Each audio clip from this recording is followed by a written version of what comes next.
against the thumb. Take a deep breath. Lam.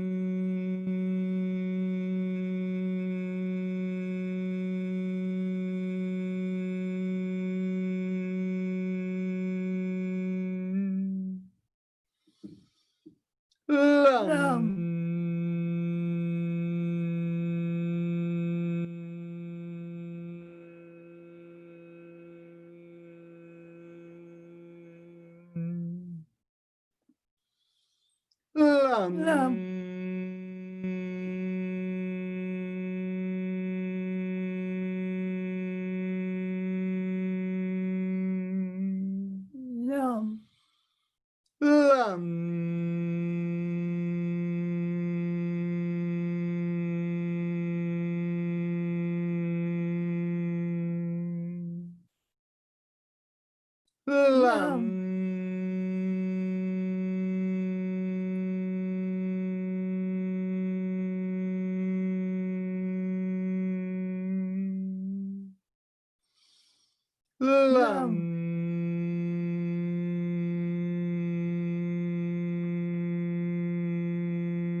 Lam.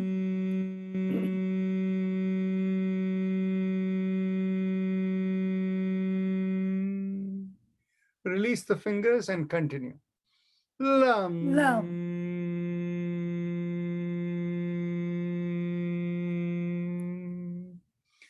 bring the awareness 1 inch above the perineum, and there we do the sound VUM as we draw in behind the place where we urinate. So, and there we press the ring finger with the thumb. Take a deep breath in. VUM.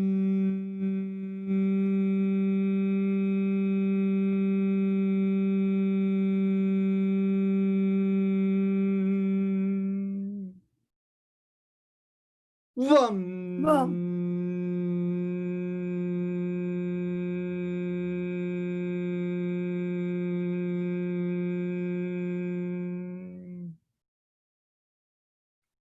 VUM.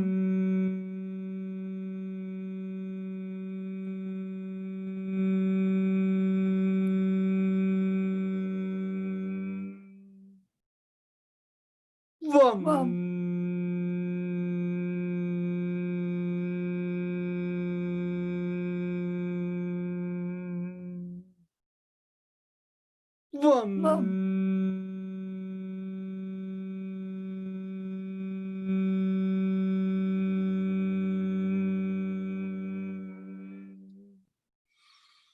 VUM.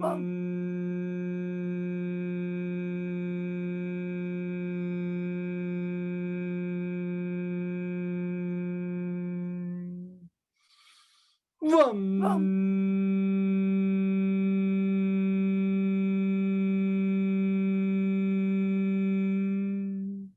Release the finger one last time. VUM.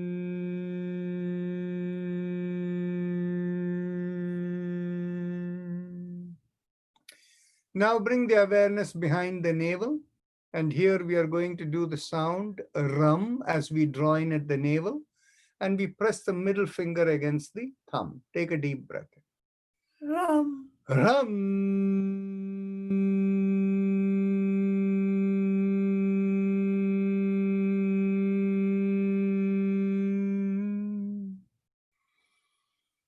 Ram. Ram.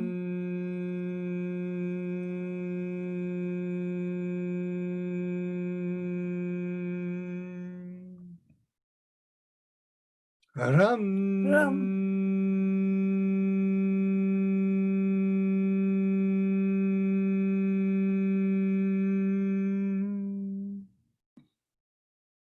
Ram. Ram.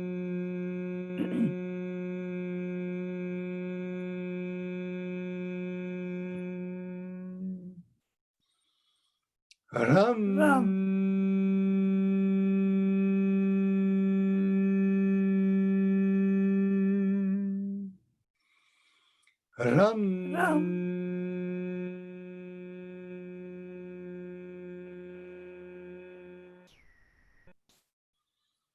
Ram.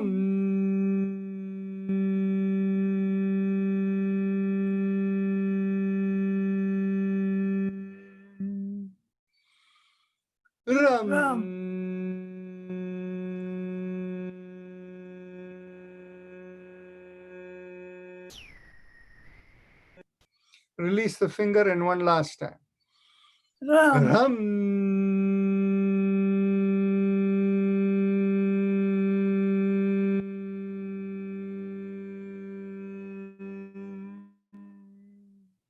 One more time. Ram.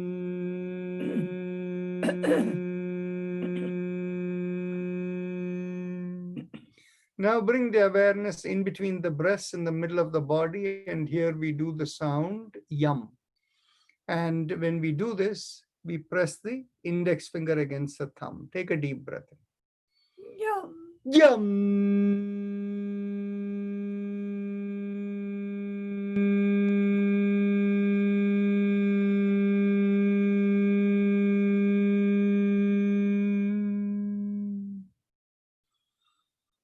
Yum.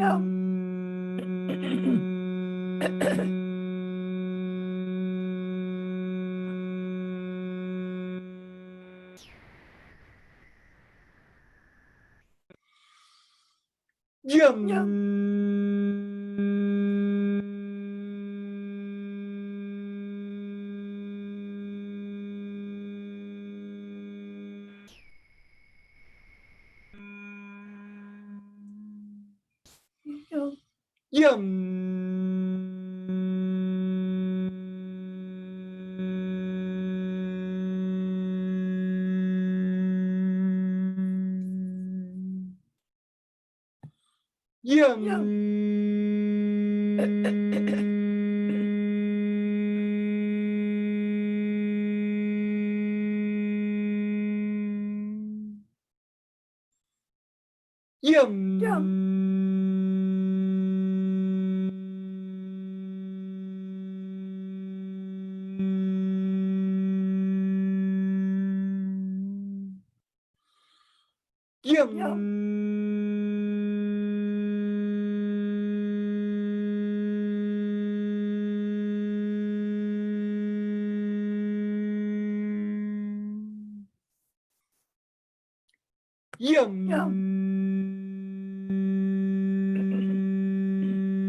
Yum.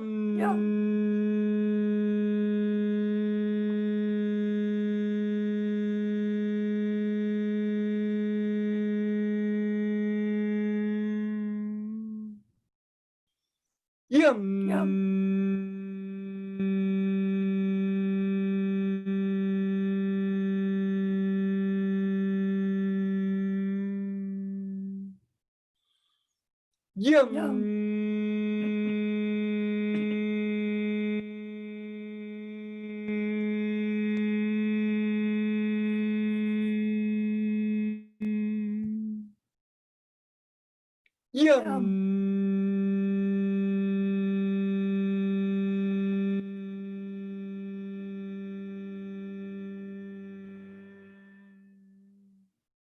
Release the fingers and we do one last time.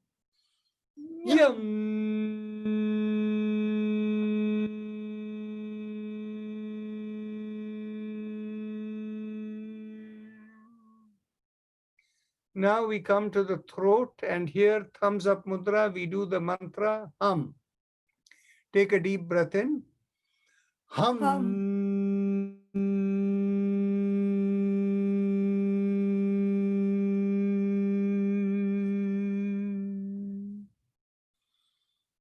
Hum.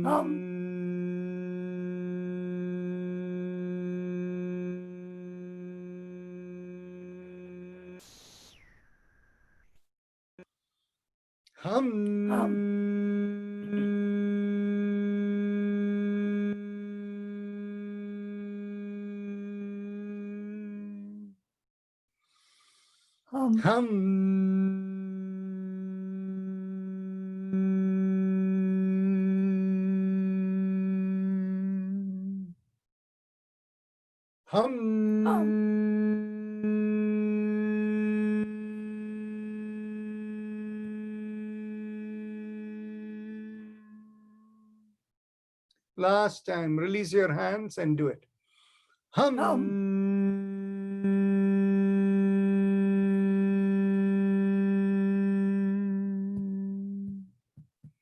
Now bring the awareness to the middle of the head, and here we do the sound chum with thumbs up mudra. Take a deep breath. Chum.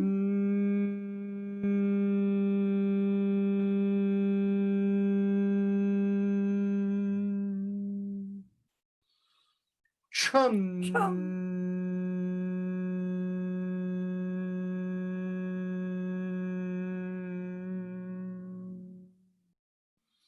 Chum.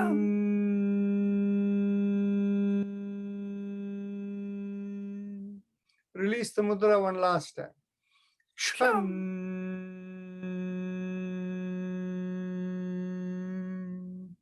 Top of the head, we do Om. Again, thumbs up mudra. Om.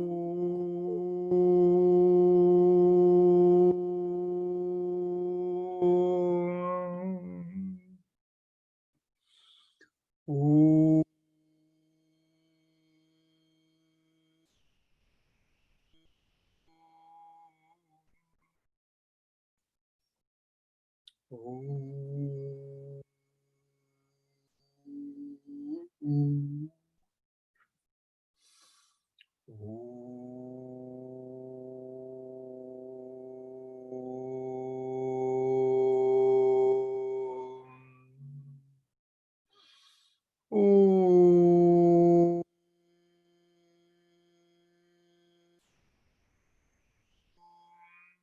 Release the fingers.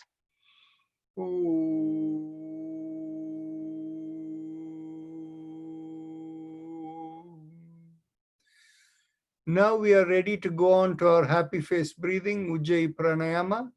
Dr. Anjana Dhingra will give some instructions today. So Anjana ji, please take over. Okay. All right. Namaste, everyone. We're going to now do the happy face breathing, Ujjayi Pranayam. First of all, bring your attention to your throat area and put a gentle smile on your face. As you do that, you feel the stretch in your throat area. It also tightens the vocal cords, which is the structure inside your throat area that separates the lower lung from the upper respiratory tract. And so it becomes like this, and you're trying to inhale across the space and out again, creating a little vibration in your vocal cords area. So that is the gist of what we need to go ahead and do with this pranayama. Now imagine you have a hole right here through which you're going to breathe in. The hole is connected to a straw. So you suck in the air with inhale, like so. And you breathe out with exhale, like so. So imagine the breath is coming here and going out through that hole. Now, when you do that, you will find as you inhale, as if another thing to keep in mind is, imagine you have a straw connected here. So as you inhale through the straw and through that hole, the air breath comes in like so, inhale, And as you exhale, the breath is going out like this. Inhale, breath coming in, and exhale, breath going out. Keep your awareness right here. And as you inhale and exhale, feel that little rubbing sensation that you are creating. This is the vibrational energy that is transmitted to all the structures in your neck area, your thyroid, your parathyroid, and your blood vessels and your nerves, especially the vagus nerve that goes around here. So bring your awareness to your throat and observe the inhale and the exhale by creating that gentle pacing inhale and exhale with a gentle pacing. Feel the rubbing sensation in your throat throughout this pranayama. This is the vibrational energy that is sending the healing into your neck area. This is especially helpful for people who have snoring issues and stoppage of breathing periodically, because it strengthens or it tones up your muscles in your throat area so that they're not lax anymore and they don't flop around blocking the airway at night during the snoring. So this is particularly helpful for that. So continue with this pranayama, observing that rubbing sensation with inhale and exhale through your throat area.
Now we will go on to our spinal alignment exercise, starting with the neck.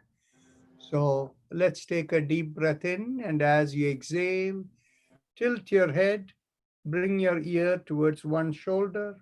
Inhale, slowly come back up, and exhale, go towards the other shoulder. Keep it in this relaxed, slow breathing, and continue with exhalation tilting, and with inhalation coming back, and continue.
As you inhale, come back up.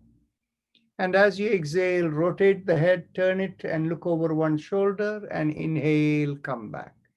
And exhale, look the other shoulder, and continue.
As you inhale, come back.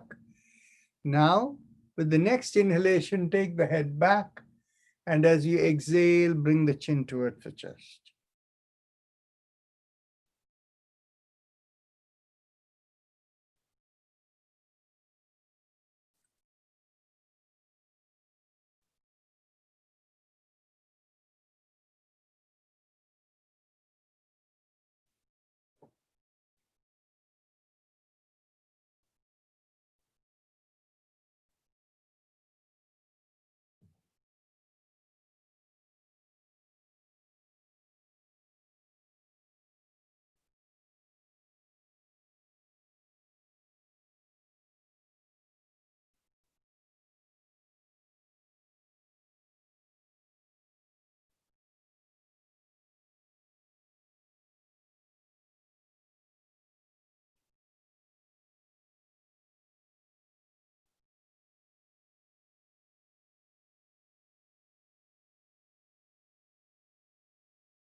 As you exhale next and bring the chin to the chest, we start rotation 360 degrees. Inhale, half a circle, and exhale, complete the other half, and continue in the same direction.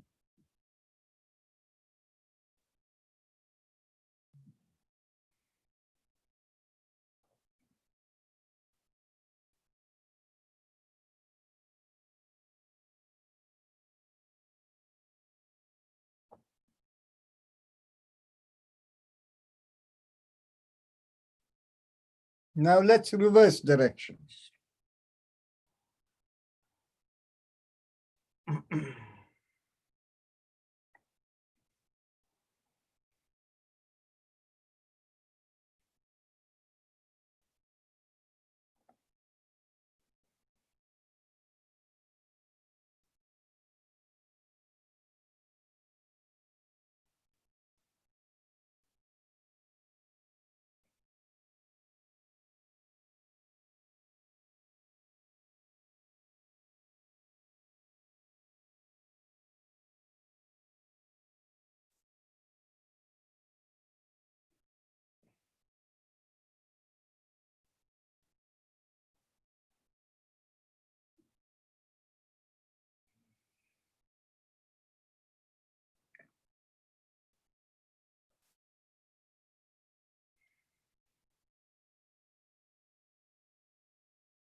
Let's go the other way.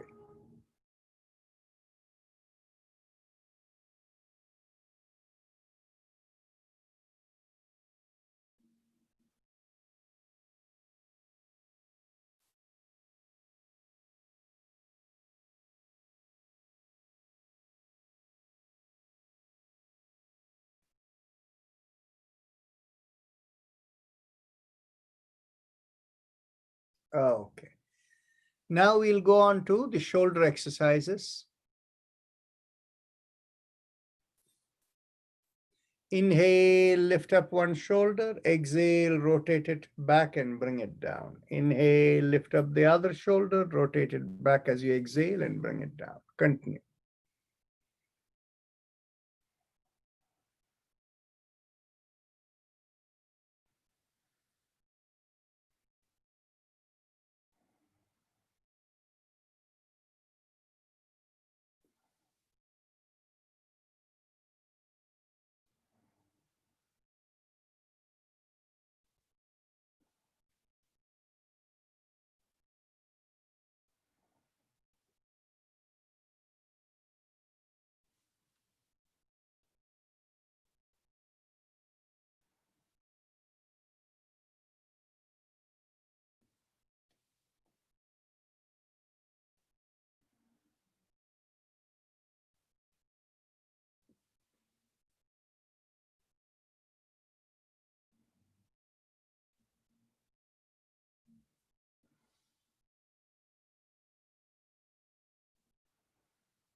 Now let's raise the hands up. Inhale, make the palms perpendicular to the forearm and stretch out the fingers. Exhale, thumbs in and make a downward facing fist. Let's go. 1. Exhale. 2. Exhale. 3. Exhale. 4. Exhale. Now inhale, rotate around the this thing, and exhale, complete the circle. Inhale and exhale and rotate around the wrist.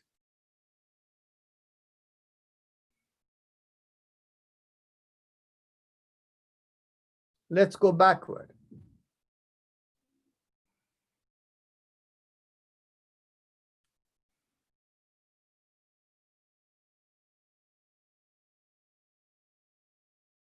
Now let's go again, opening the palms. Inhale and exhale, downward facing fist. 2. 3.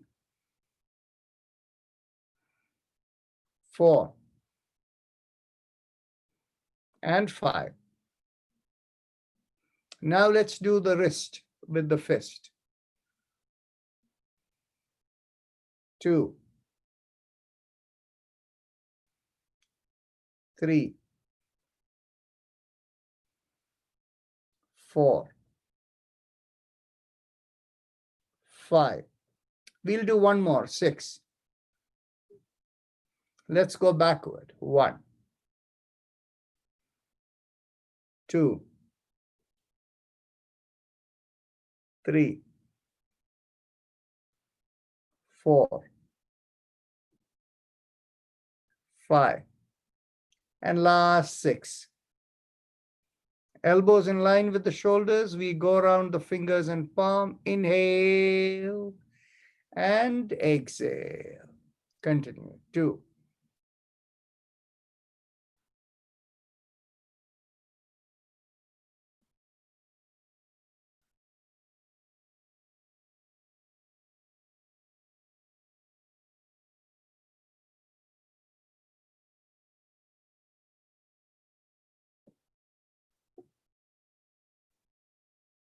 Let's go backward.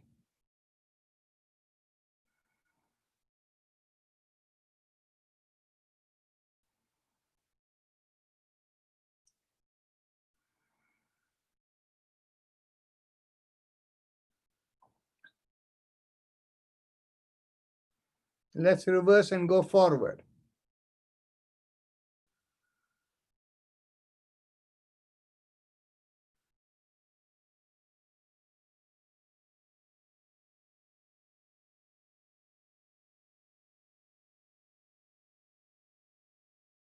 Let's go backward.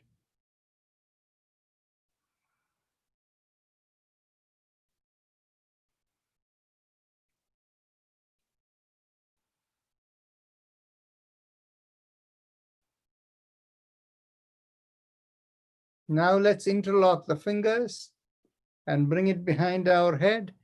And as we exhale, we turn to one side, inhale, come back. Exhale, turn the other way, and inhale, come back. Continue. 3.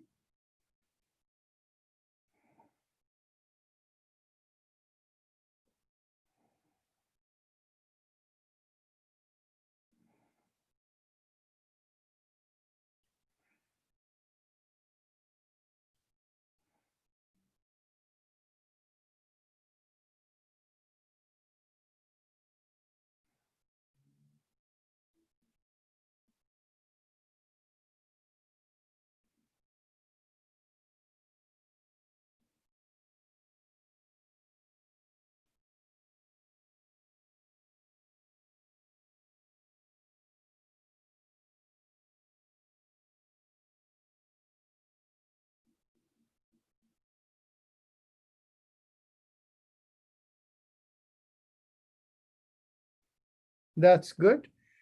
Now get hold of the elbows above the head or behind the head. And as you exhale, pull on one elbow and inhale, come up. Exhale the other way and inhale, come up. Continue.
Okay.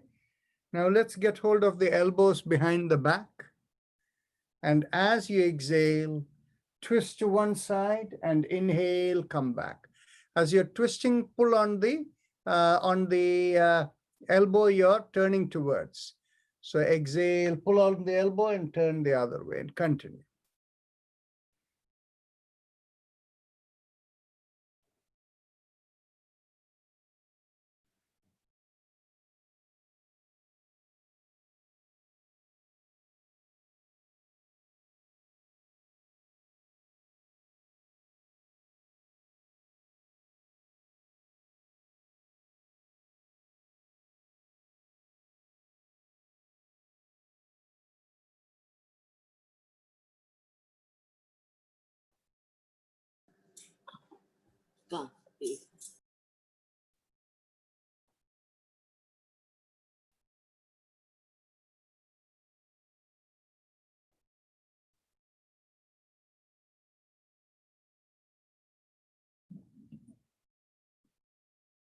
Okay. Now let's get hold of the hips behind. And as we inhale now, we go backward one side at a time. And if anybody has any difficulty, you can adapt. You can bring the hands forward a little bit if you like, or you don't need to go one side at a time. You can simply go back straight as you inhale. So inhale, push on one hand and lean back, and exhale, come forward. We are trying to make a backward arch. Continue next one, inhale, and come back the other hand. Okay, continue.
Excellent. Now let's get one leg over the other. So so the knee that is on the top, get hold of it. And as you exhale, not only pull it up, but cross it over and turn your head to the same side as the leg you're holding. Inhale, release, and exhale, pull and turn, and continue.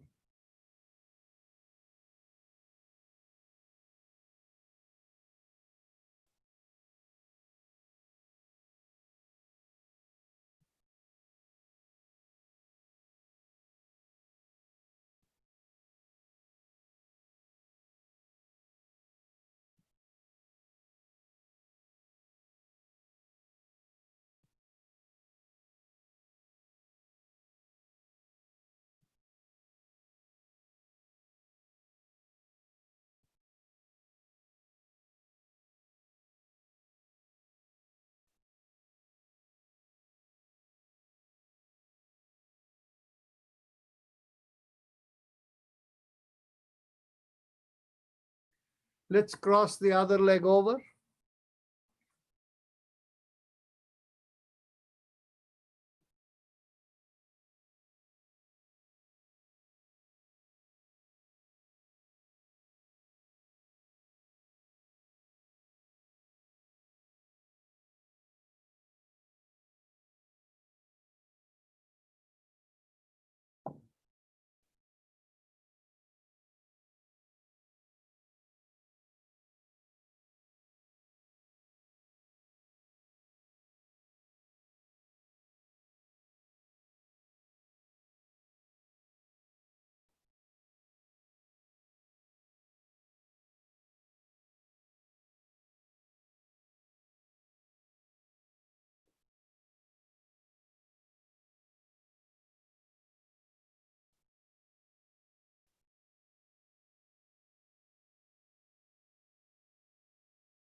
Okay. Now let's stretch out the legs and do cycling. So inhale, lift up the leg close to you. Exhale, lift it up, straighten it, and bring it down. So 2, 3, 4, 5. Let's go to the other leg. 1, 2, 3, 4, and 5. Let's go back to the first leg. 1, 2, 3, 4, and 5. The next leg. 1, 2, 3, 4, 5. Excellent. Now let's stand up and we can bend from the waist. And please make sure you only bend from the waist and not the back. So only the hip area stretches forward. If anybody has any lumbar related issue and you think there is a possibility that you will bend from the lumbar area, make sure you do what you do is just lean forward like this. Don't go all the way down and keep the chin up and just stay there. That's good enough. For those of you who have no balance issues, you don't need to hold the chair. Keep the feet shoulder width apart, inside of the feet parallel to each other, and simply lean forward.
Slowly inhale and come up and be seated.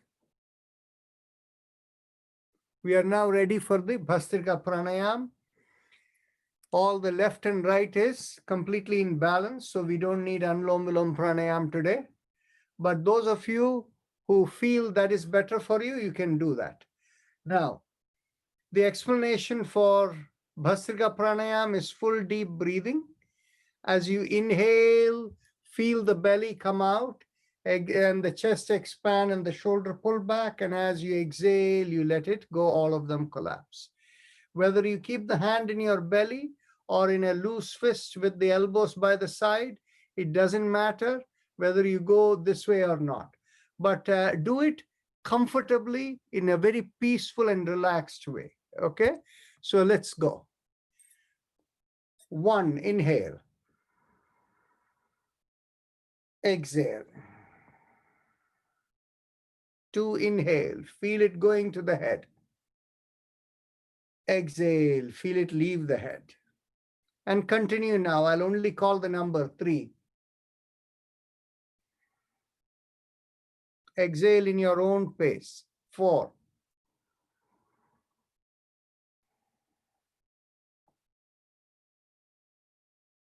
5.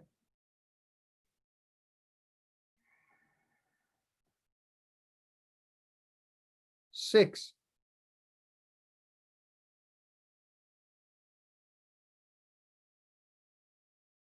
7.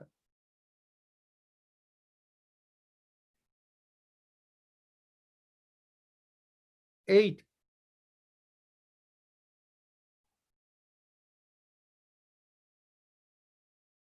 9.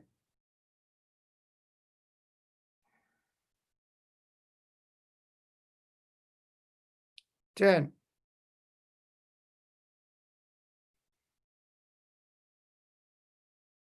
11.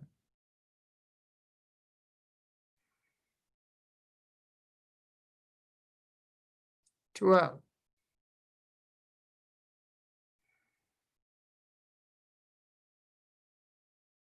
13.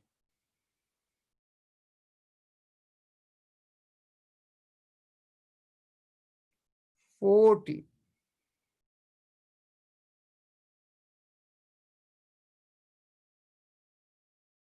15.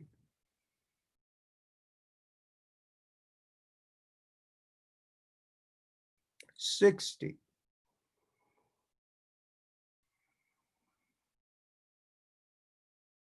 17.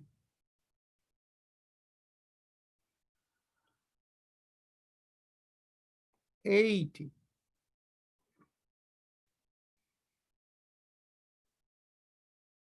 19.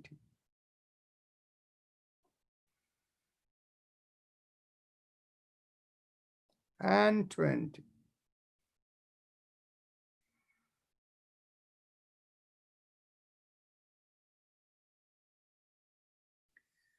Bring down the hands and relax. If you feel any sensation in the head or anywhere else, just keep observing it.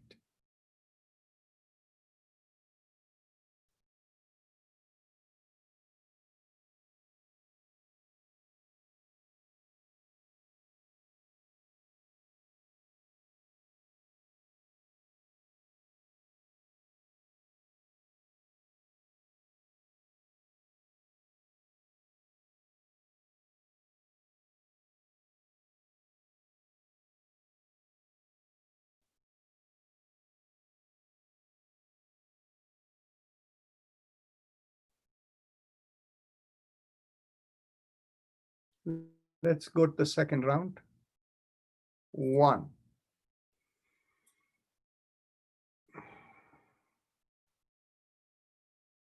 2.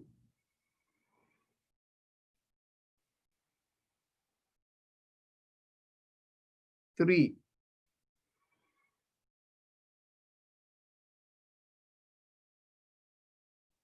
4.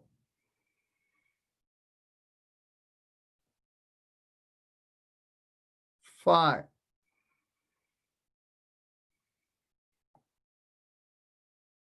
6.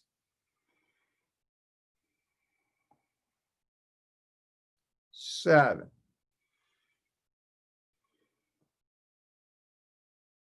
8, 9,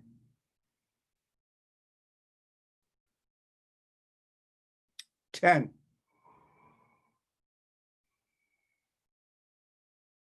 11,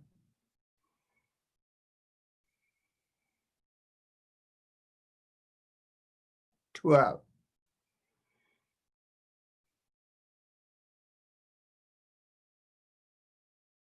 13,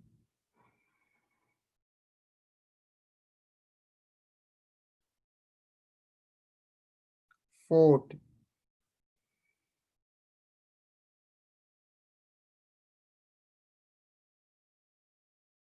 15,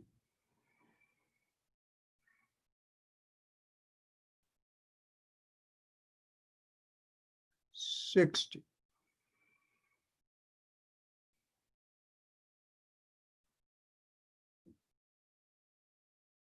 17,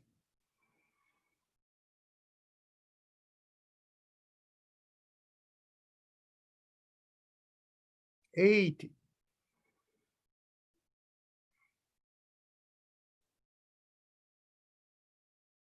19,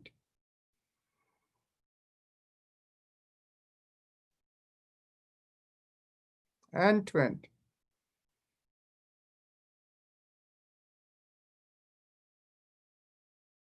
Eyes closed, relaxed.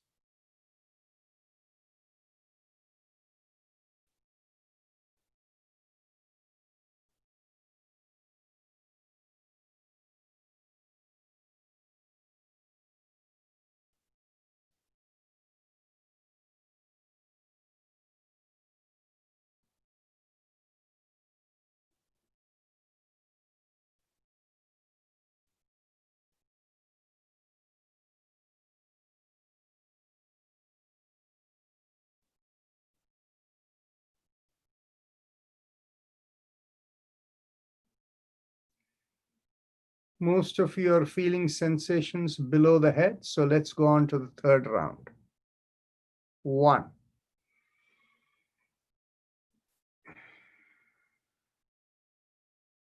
2,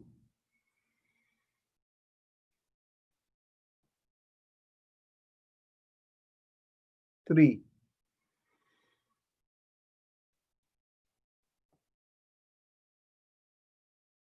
4,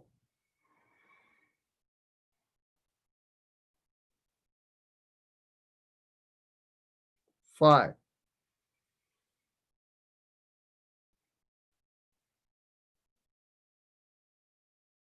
6,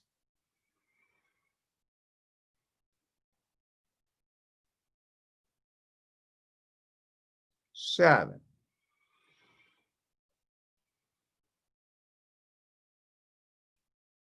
8,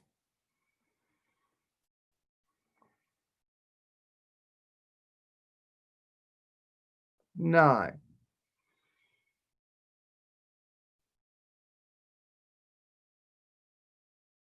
10,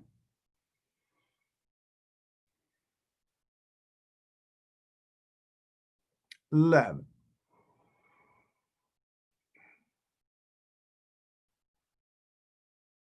12,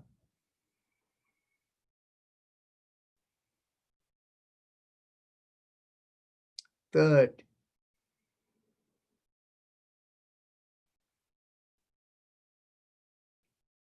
14,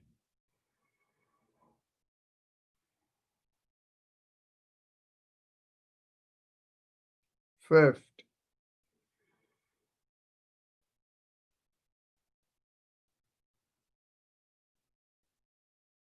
16,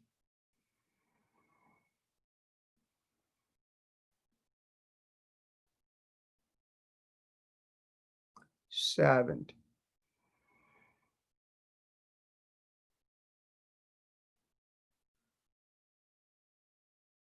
18,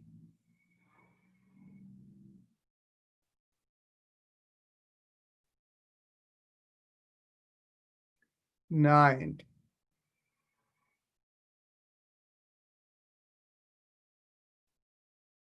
and 20.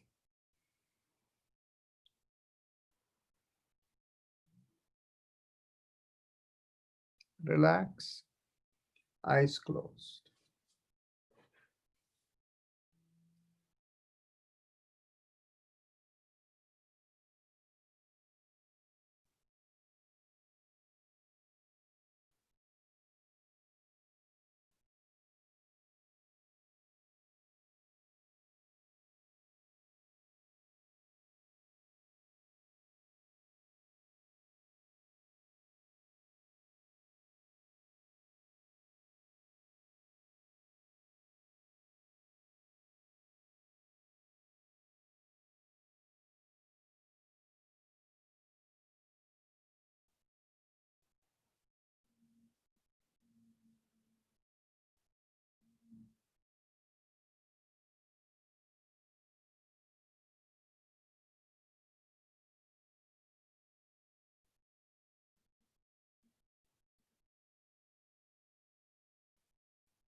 Mentally tell yourself, I give up all ideas and concepts and I care about nothing.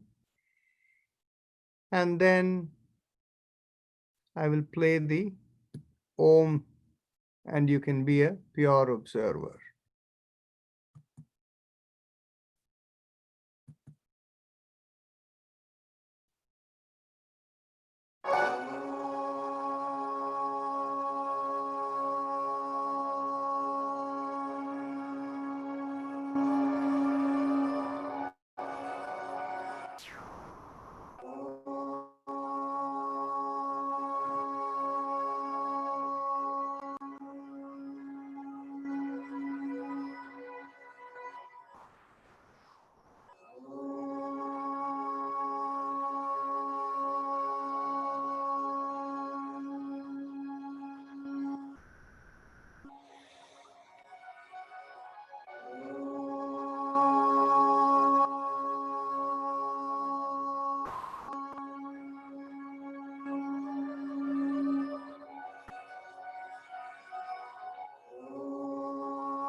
Mentally affirm to yourself, may I be guided to fulfill the purpose for which I am born. And with that as the thought, raise your palms up 6 inches in front of your face and look straight into the palm of your hand when you open your eyes.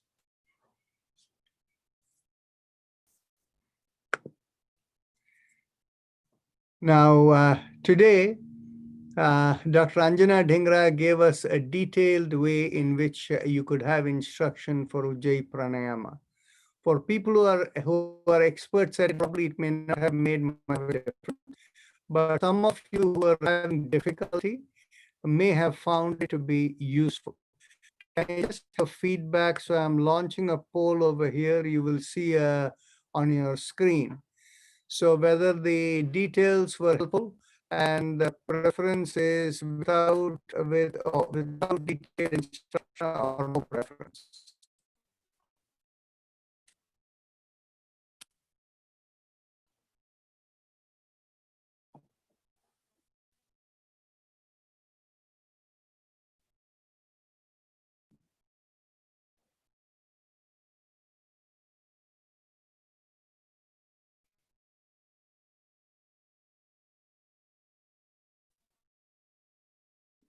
Very good.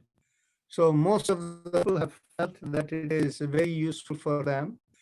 So we will include in that instruction the concept of stretching the vocal cord and breathing like there's a straw. So those were the key things that Anjaji kind of brought the imagery that is helpful, right? So Nitasha wants to say, Voice breaking, oh, my voice is breaking. voice Okay. breaking. 1 second. Yeah, Rajanji, it was useful, but only thing is it takes time. So maybe, sometimes in a week, 2 times or so, if Yeah. the detailed explanation is there, that's better.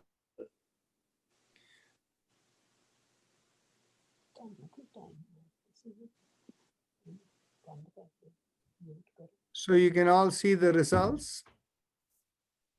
Yeah, we could see. Okay. So there is an overwhelming majority who feel that, this is perfect. So we will do this going on from here. And okay, there are some questions here. Now is the sound okay? Okay, so that's fine. It's fine. So We Yeah. don't have to get the instructions every day. Once we understand what the instructions are, then we can keep doing our own at the same time. absolutely. And the instruction is only relevant for those who are new. And so we will add that in as needed. Okay. And now, Dr. Raj, yes, go ahead, keep talking. yeah, can we have that instruction again demonstrated today? Demonstrate it again. Why? We'll do it tomorrow. Oh, Yeah. same thing. Okay, Yeah, no problem. all right, thank you. Dr. Rajan, I have one question to ask you. Hello? Yeah, go ahead, Raj Mahajanji. Yeah, my question is, when you're doing Bhastrika for 60 times, can somebody get a hypocarbia? Hypercapnia? Hypocarbia. What is hypocardia? Hypocarbia, when the Carbon carbon dioxide is depleted from your body. Carbon dioxide, so that is hypercapnia, right? Then that is hypocarbia. Is it Hypocarbia. cardia? Hypo. Hypocapnia, right? Yeah. No, hypocarbia. Same thing. Okay. No, same. what he's trying to say is when you are breathing fast, then your carbon dioxide will be less in your body and sometimes you feel dizzy, but we are doing very slowly, I think. See, the part is basically this. I have explained this before, but it's always a good idea to explain it again, what this breathing is doing, okay? This breathing, of course, it really confuses the brain. It confuses the brain because the body system is built whereby the brain is looking to control the breath rate and the heart rate to make sure there is enough oxygen available for the energy production of all the cells in the body. Okay. So when we, so normal breathing rate for us is about 15, and they say sometimes these days, because people are so stressed, they even breathe 20 times a minute, but that is the shallow breathing that happens unconsciously. Okay. So when we do this deep breathing, it takes, we do roughly about 7 to 8 breaths per minute. Okay. So it takes about 2 minutes and 30 to 40 seconds to do our 20 breaths. Okay. So so when we are doing this breathing, obviously we are using, normally we use only 10% of our lungs when we are doing that 15 to 20 breaths per minute. And now we are using, because of the deep breathing, we are using 30 to 40% of our lungs. So as a result of this, the oxygen obviously increases, and the carbon dioxide level obviously goes down to a point where the brain gets confused, and largely the body's blood system tries to keep a pH level of 7.4. When there is more carbon dioxide in the system, the blood becomes more acidic. And when there is more oxygen in the system, it becomes more acidic. And so the range of the acid-base balance in the blood, the pH balance is between 7.35 and 7.45. So it likes to maintain around 4. Obviously, when you keep breathing like this, then in which case it gets very confused, the brain. And if you keep on doing, you will pass out, you will faint. That's right. Okay. Yeah. And so the thing is, you see, what happens is, this is the reason after every 20 breaths, we pause. Pause. We never do 60 breaths in one shot. We always pause after 20 breaths. And then each time we pause, we look to see whether we feel any sensations in the head. If there are any sensations in the head, you don't proceed to the next 20. And so, but what happens is, this is what we say is like the soft reboot of our system. Now, what happens is, you will find that at the end of the session, once all the sensations are gone, the body feels more harmonious. It feels more relaxed. And did you feel that? Yeah. Yes. Yes. Yeah. Why does it feel more relaxed and more harmonious? This is because I've said this before. Our brain is not as brainy as we think. It works like the controller of a company where the financial, planning, when it is happening every year, each department is using so much of the budget each year. So every year they are going to base how much they are going to give based upon how much the previous year it happened. You get a 2% or 3% increase, and that's how you are expected to work. The brain works in the same fashion. It's used to allocating certain amount for each part of the body. And as part of this programming, the brain being what is called the term of how the brain rewires itself and gives how much of energy to each part of the body and resets itself. The reset and changing aspect of the brain is called neuroplasticity. Yes. And so what happens is, when you keep on doing this thing, now the brain on a regular basis, if there are little perturbations in the body, you see, when the brain has enough intelligence to understand, if you are running or jogging, it is going to increase your heart rate and then increase your breath rate, so that it is getting enough oxygen to give more energy, so that you're running, you're doing something unusual.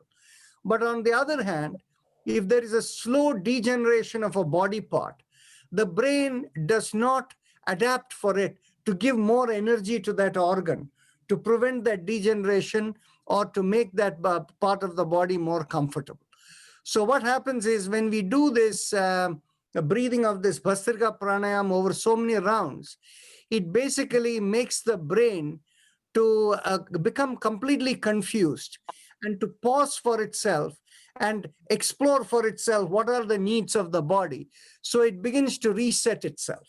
So that is why what will happen is, for people who have arthritic pain in the knees because of the degeneration in the joints, after they do this Bhastrika Pranayama, they will suddenly find that the pain and the discomfort is gone, at least for a little while. Okay? So what happens is, this Bhastrika Pranayama is really, that is how it works through the system.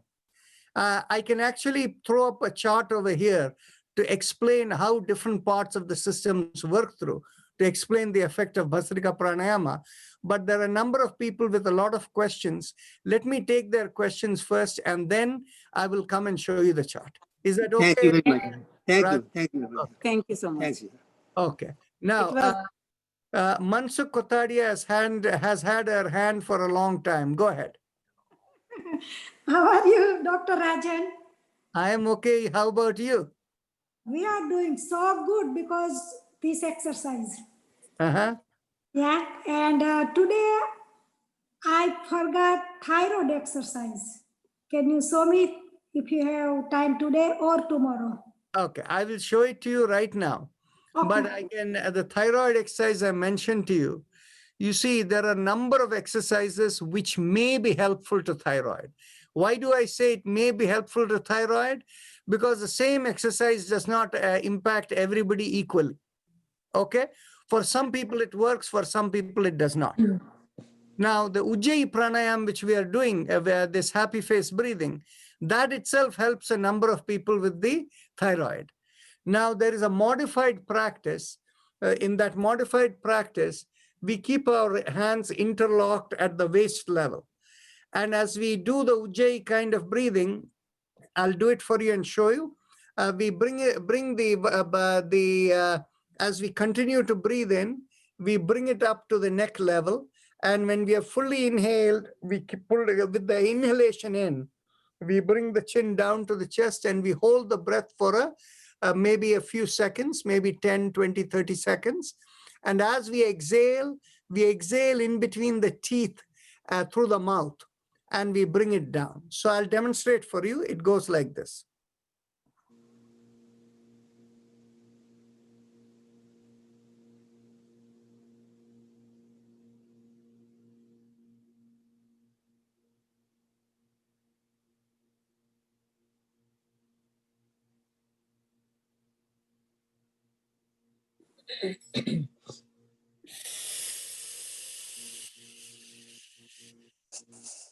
Okay, yeah, thank you very much, Dr. Rajan. Very good. There are other people who have put questions on the chat box.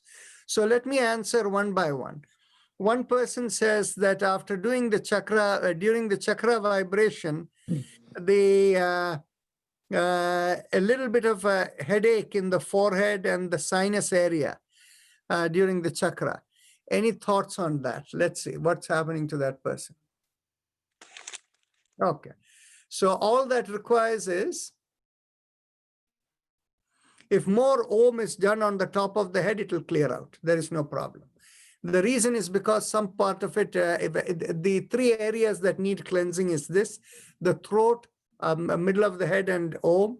If you do a little bit more, that will clear out.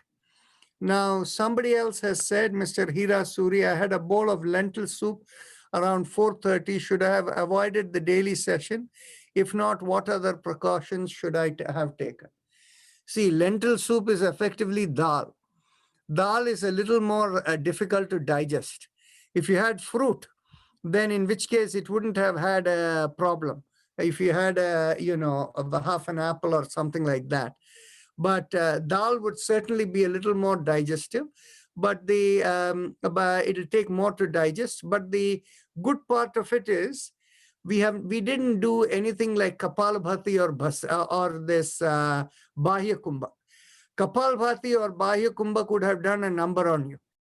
But the practices we did, the only thing which has probably the things that have a potential to affect you, that makes you a little uncomfortable is when we were doing, too much of it and shaking the belly, or for that matter, if you did the Bhastrika too vigorously compressing the abdominal area while exhaling.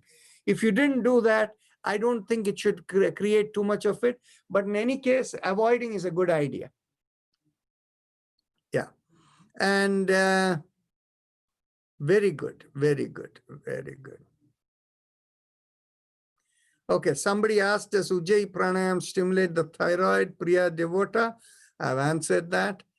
Okay, Jasmine Dhar liked the straw analogy.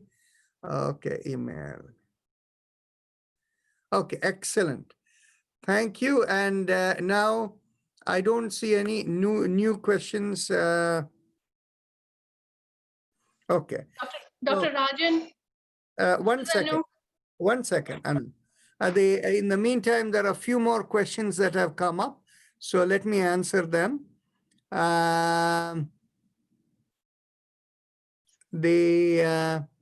What is the use of forward bending? How low do you go? Okay. The use of the forward bending is, remember, it's just not forward bending. It's forward bending without making the back bend. Okay.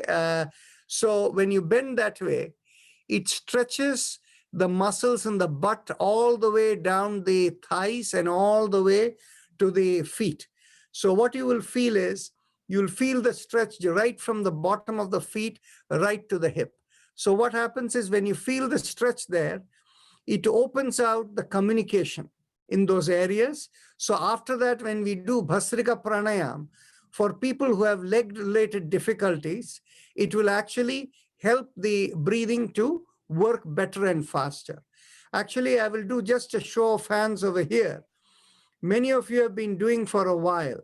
And most of these, but initially, some of you might have got sensation in the head when you were doing the Bhastrika.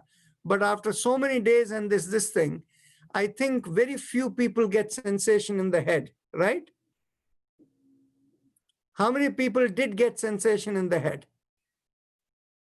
Yeah, the thing is one person or so, and particularly people who have been this thing. So what is happening is the stretching is helping the permeation of the nervous system and everything to work more better. That's why we do the bending. Okay. And the next person says, during chakra vibration at the navel, I feel really hot and also have lumbar spine pain. Is it related? Well, it may be related. The thing is basically, if it is something that is the heat, if anytime there is heat, heat is what is called the process of tapas. You see, in yoga, we say purification happens through tapasya. What is the meaning of tapasya? It is the heat producing activity that burns out your karmas or your programs within you. Okay. So anytime there is heat, it means there is some cleansing, some change happening. Now, if there is pain in the lumbar area at the same time, we need to talk separately and make sure that it is not something that is hurting in a different way, but most likely it may be a signal that there is some weakness in the lumbar area that needs correction. The next question is, how many sets of Bhastrika we can do in one session? You can do up to 10 rounds of Bhastrika, there is no problem. But the key part is, once you feel everything is cleansed out, depending upon who you are and where you are, you probably don't need more, at least for this group, I don't think you need more than 3 to 5 sets of Bhastrika to feel completely optimized. But people can do up to 10 rounds of Bhastrika.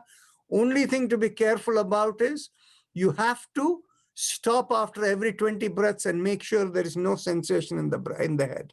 If there is sensation in the head, you ignore it and continue to do. If you do like 100 of them, that is 5 rounds non-stop, you likely faint. So it is a bad idea without stopping to do it. Okay. So the other question we have is, for Bhastrika, why don't we do the fast inhalation and exhalation? Okay. So this clearly a person who has not been consistent, and because we have explained this before, the rule of yoga is you cannot strain the system. If you do fast inhaling and fast exhaling, you're straining the body. In yoga, everything has to be done with supreme ease. Okay. So there can be no strain. That is why we don't do fast inhalation and fast exhalation. Okay. So I've answered the questions that were there in this thing. Anu, go ahead. Dr. Rajan, I wanted to thank Naresh Chandra ji and Subramaniam ji for talking about like the way they do Bhastrika, and they can do it easily. So now I do it like, I don't do the hand action, and I'm able to do it without resisting it. So I think that's a big plus. And also today when Dr. Dhingra explained that straw analogy, and when she explained everything, I think I felt, so maybe I did it right this time. So like right now I'm feeling like my life is sorted. These 2 breathings, figured out. So thank you very much. Excellent. So any other questions? Is there any link between chakras, nadis, and acupressure points? Yes, they're all linked. The answer is yes. But how they are linked is the larger question. And I will give a brief review over here. But since we spoke about the what does Bhastrika Pranayam do? I'm going to throw up a screen over here. The 1 second. I will go here.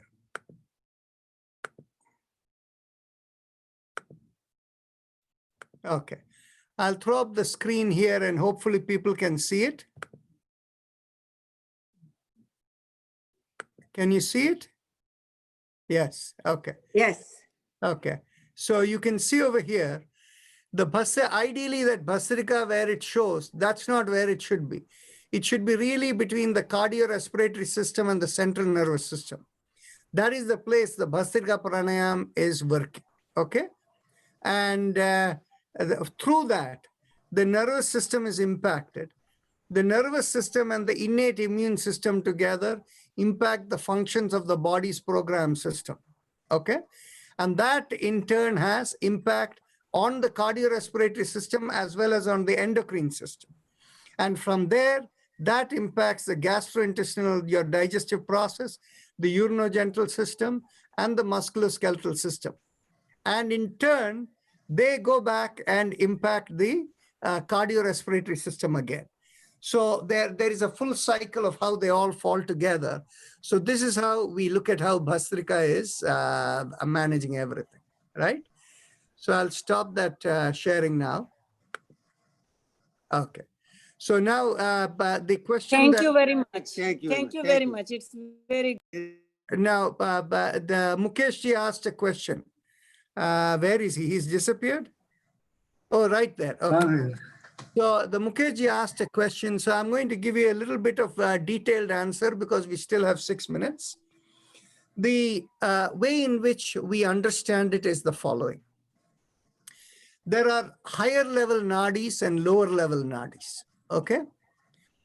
The highest level nadi is probably not something that is in the common acupuncture practice. I don't think it is being addressed.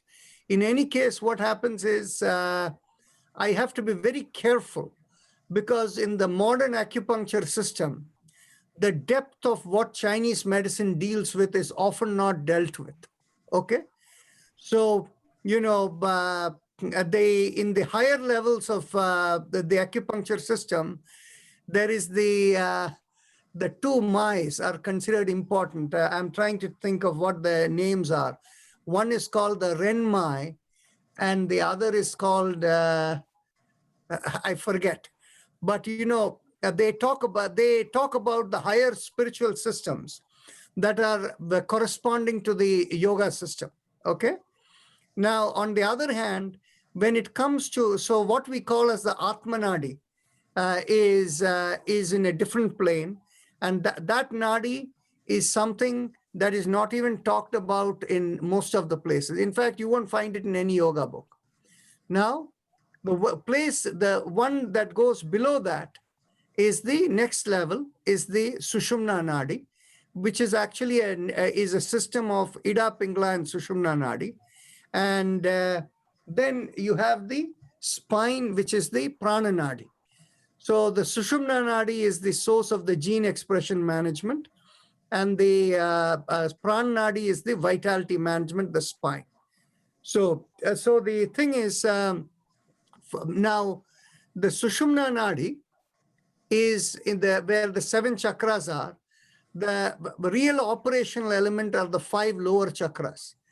All of these chakras, the back of it connects into the spine, which is part of the central nervous system, which is the source of the energy regulation in the body. So the energy being given to the programmed gene expression results from the chakras, a whole network of nadis that are going all over the body. That is the biomeridian system that we deal with commonly in acupuncture, and also from a yoga perspective, that is the same thing. So that network of the biomeridians that is there, that is the one that manifests in the fingers, in the various places and all of that. And all these places are regulating what we say as the musculoskeletal and the endocrine systems of the body. All the biochemicals and the musculoskeletal control is what these nadis are dealing with. Okay, so yes, and so that is where the connection with the chakras is, where all the nadis are. So that gives you the. Any further questions there? Yes, yes. Acupressure and acupuncture, they are doing different things or the same thing, because people using acupressure points visit every day, acupressure points. Okay, there are two different things.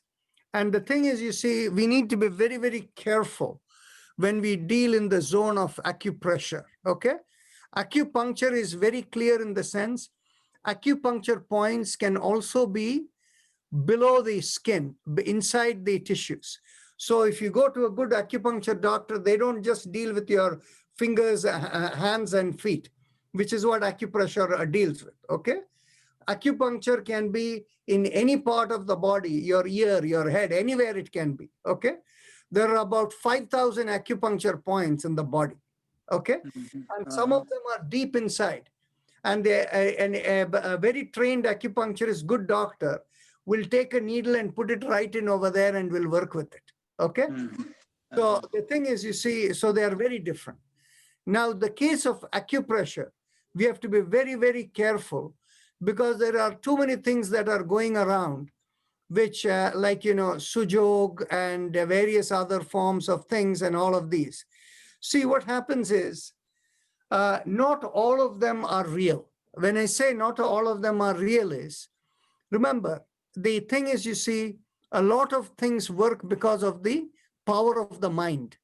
And the power of the mind, the intention of the mind, making things happen, in the medical research side is called the placebo effect.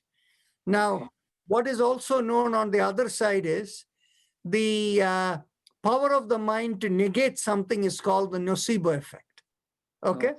So the placebo and the nocebo effect are very much working. Now we, in order to test whether something is working with a neutral frame of mind. Now remember, there is something else also, a third thing. While the individual person's placebo and nocebo effect can have an impact in whatever you're doing, the other side is, and this is not recognized in the medical field, is if a healer is doing it for you, healer's ability of to project their intent can have an effect on the person. Okay? So that is why you will find, if you are doing acupressure on the exactly same points, from one person versus another person, the results will be very different, because the person who has ability to project their intent can have big impact. So this business of acupressure, they have to be carefully done. The area of reflexology and acupressure has done a reasonably good job. But there are other systems that try to say, if you press here, this will happen, sujog, reiki, and things like that. Those are all faith-based. It is basically, if you have the power of intent, it will work. There is nothing wrong in use of power of intent. Okay? So acupressure, acupuncture is a much more well-defined and designed system that comes from many millenniums of application, and it is well done. Whereas in the case of what is going about as acupressure, you have to be a little careful. A lot of it may be working on placebo effect, but there is nothing wrong if it heals you. Make use of it. Okay. Thank you. Thank you. Okay. So we will see you all tomorrow. Namaste all. Thank you, Dr. Rajan. Thank you, Dr. Rajan. Thank you. See you tomorrow. Dr. Rajan, thank you very much. Thank Bye. Bye. Thank you.